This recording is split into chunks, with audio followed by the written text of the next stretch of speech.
રાજકોટ શહેરના Bhaktinagar police station વિસ્તારની અંદર એપ્રિલ મહિનાની 10 તારીખની રાત્રિના એક બનાવ બન્યો હતો કે જેની અંદર એક વિપુલભાઈ ગોંડલિયા નામના ઈસમ છે, તેઓનું ખોડિયાર ડાયમંડનું કારખાનું એ નામનું એક કાચા હીરા જે છે તેને ઘસવાનું કારખાનું છે. આ કારખાનાની અંદર આશરે 60 લાખ રૂપિયાના હીરાની ચોરી થઈ હતી અને તેની અંદર જે છે ચોર સીસીટીવી કેમેરા પણ કાઢી ગયો હતો અને જે લોકર હતું તેની અંદર જે રાખેલું હતું એમાં પણ વેલ્ડિંગ અને કટર મશીન્સથી બધું કટિંગ કરીને અંદરથી તે બધું આખી જે તિજોરી હતી એ જ લઈને જતો રહ્યો હતો. તો આ જે ફરિયાદ દાખલ થઈ ભક્તિનગર પોલીસ સ્ટેશનની અંદર, તેના આધારે તુરંત જ તે સીપી સર અને અધિક સીપી સરની સૂચના મુજબ અલગ અલગ ટીમો બનાવીને crime branch, SOG, local police station અને ઝોન એલસીબીની ટીમો કામે લાગી ગઈ હતી.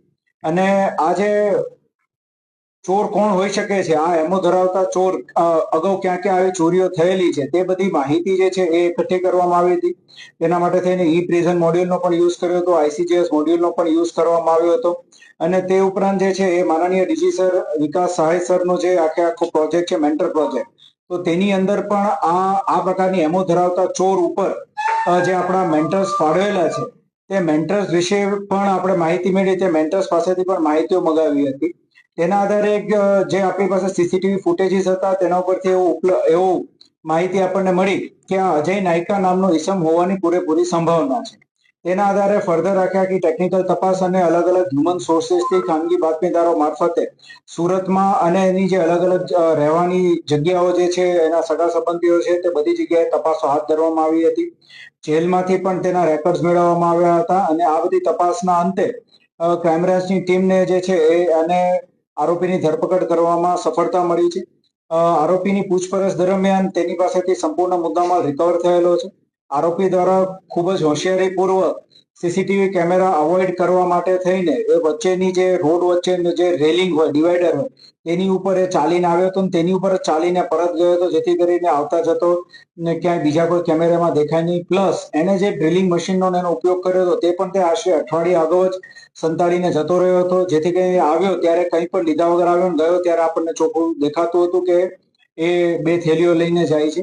આ ઉપરાંત જે છે તેણે વેચવા માટે પ્રયત્ન કર્યા બાદ થોડું વાતાવરણ ગરમ હોય અને થોડું શાંત થાય પછી આ બધો મુદ્દામાલ વેચવા જશે એવું વિચારીને એને અહીંયા જ એક કારખાનાની અંદર, રાજકોટ શહેરના હસ્તે કારખાનામાં તે મુદ્દામાલ જે છે સંતાડી દીધો હતો.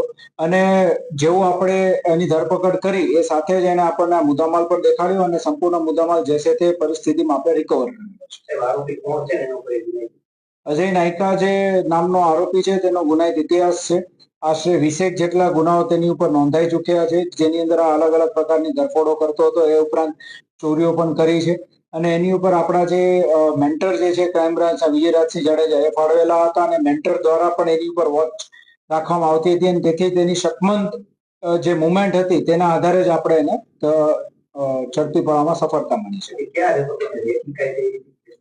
એ મુખ્યત્વે જે છે એનું રહેણાંકનું સ્થળ જે છે સુરતનું છે અને અહીંયા એને ચોરી જે કરી એની પહેલા એ જ્યારે જેલમાં હતો ત્યારે જે જેલની અંદર આવી જ એમો ધરાવતા જે અન્ય આરોપીઓ હતા તેઓની સાથેની મિત્રતાના આધારે તેને માહિતી મળી હતી આ જગ્યાની, અને આજે માહિતી પણ મળી અને ટેકનિક પણ એ શીખ્યો હતો કે કઈ રીતે ચોરી કરી શકાય.